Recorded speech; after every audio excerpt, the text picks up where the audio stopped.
काय नाही, परवा दिवशी माझ्या पोटात दुखत होतं आणि तो त्रास खूपच रात्री वाढला. मी आम्हाला फोन केले, अजून 2-4 डॉक्टरांना फोन केले.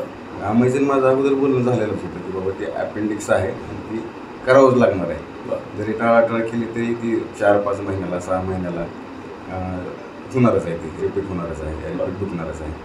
आत्ता जास्त दुखायला लागले गेल्या वर्षीपेक्षा. गेल्या वर्षी एकदा सोनोग्राफी केली होती आणि त्याच्या पटडीत आता जास्त दुखायला लागलं. म्हणलं की येतो ते सोलापूरला, आपण बघूया काय करायचं. रात्री आलो मी, सोनोग्राफी केली तर सोनोग्राफीत अपेंडिक्स अगोदर 5.6 mm होतं, पण आत्ता 9-10 mm पर्यंत ते गेलं होतं. आणि मग आता निर्णय घ्यावा लागला की ऑपरेशन्स करणं बेस्ट आहे. आणि झाली सकाळी सर्जरी झाली. तुम्ही पुण्याहून आला? मी पुण्यावर पुण्यातले चांगले हॉस्पिटल सोडून तुम्ही शासकीय रुग्णालय सोलापुरातलं का निवडलं? हां, मुद्दा माझ्या रुग्णालयाचा नाही, मुद्दा डॉक्टरचा आहे. हां, डॉक्टर बेस्ट असलं की रुग्णालय कुठलंही असलं तरी काही हरकत नाही. आणि शासकीय असलं काय आणि प्रायव्हेट असलं काय. हां, आता आर्थिक गणिताचा पण मुद्दा नाही, कारण ह्याला काही लई खर्च पण येणार नव्हता बाहेर जरी विचारलं मी. आणि माझे काही इन्शुरन्स पण आहेत. पण आम्ही ग्रेट आहे आणि संजीव सर ग्रेट आहेत.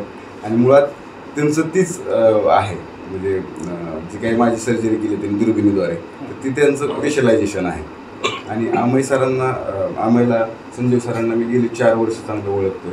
माझ्या दाजीचं एक ऑपरेशन झालं होतं आणि अकलूजला मी ती ऑपरेशन केलं तर 2-3 वेळा तिथं काय झालं की रिझल्ट नाही आला. 2-3 वेळा रिपीट ऑपरेशन केलं.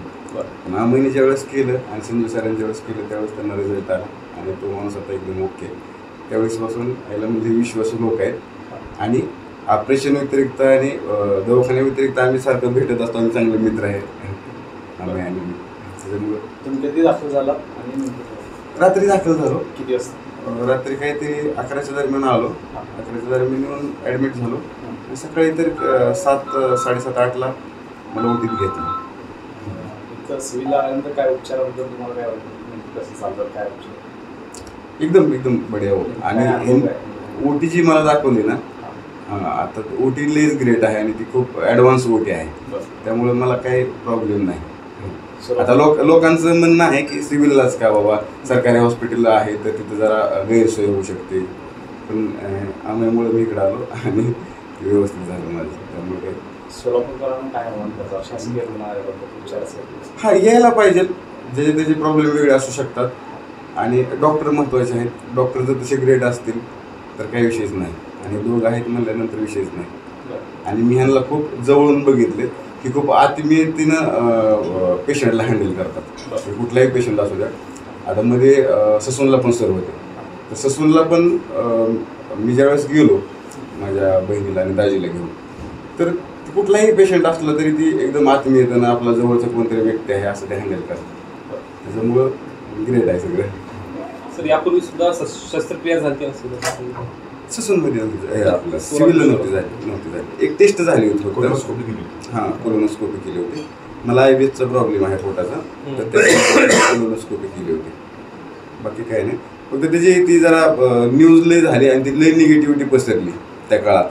आणि त्या काळात मला त्रास पण खूप झाला. लय जणांचे फोन आले आणि लोकांचा एक गैरसमज आहे की म्हणजे ह्याला जर केलं आपण सरकारी दवाखान्यात केलं तर हे होतं बाबा, त्रास होऊ शकतो किंवा काळजी घेत नाहीत तशी.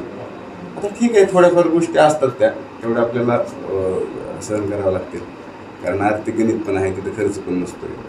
आणि सगळं शेवट डॉक्टर आणि तिथल्या स्टाफवर आहे बघा. मला डॉक्टर आणि स्टाफ ग्रेट असला की संपला विषय.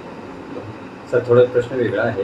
आपण सगळ्यात फेम आहात. येणारा प्रोजेक्ट आपलं सोलापूर आणि पूर्ण देश आणि महाराष्ट्र आपल्या वृत्ती पडद्यावर बघण्यात इच्छुक आहे पुन्हा एकदा. असा कोणता प्रोजेक्ट आहे का?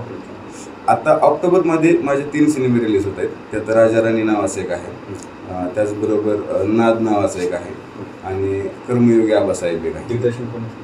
दिग्दर्शक तिन्ही वेगळे आहेत. नाद नावाचा सिनेमा आहे, त्याचे प्रकाश पवार दिग्दर्शक आहेत. कर्मयोगी आबासाहेब आहे, त्यांचे अल्ताफ शेख डिरेक्टर आहेत. आणि राजा राणीचे शिवाजी दलताडे. आपले सहकारी बिग बॉसमध्ये पोहोचलेले आहेत. हो, सूरज चव्हाण. हां, सूरज चव्हाण मी 2 सिनेमे सोबत केलेले आहेत. काय सांगा सर, जिंकेल काय वाटतं? बिग बॉस मराठी जिंकेल सूरज चव्हाण? हा वाटते तर सूरजनी जिंकावं, कारण तो खूप चांगला पोरगा आहे आणि बिग बॉस तर आता आहे, पण गेली 4 वर्ष 5 वर्ष झालं माझी त्याची चांगली मैत्री आहे सूरजची. आणि तो स्वभावाने खूपच असा साधा सिंपल असा पोरगा आहे तो आणि प्रेमळ आहे, खूप प्रेमळ आहे तो. आणि त्याच्यामुळंच कदाचित त्याचा फॅन वर्ग आता तसा तयार झालाय. ज्या अगोदर त्याच्या रीलला लोक शिव्या द्यायची किंवा टीका टिप्पणी करायची, पण आता सगळी पॉझिटिव्ह बोलतात, ती भारी वाटते. सर एक्झॅक्ट तुम्हाला जर ऑफर आली बिग बॉसची तर आपण जाल का बिग बॉसमध्ये? विचार नाही केला मी अजून. बघा.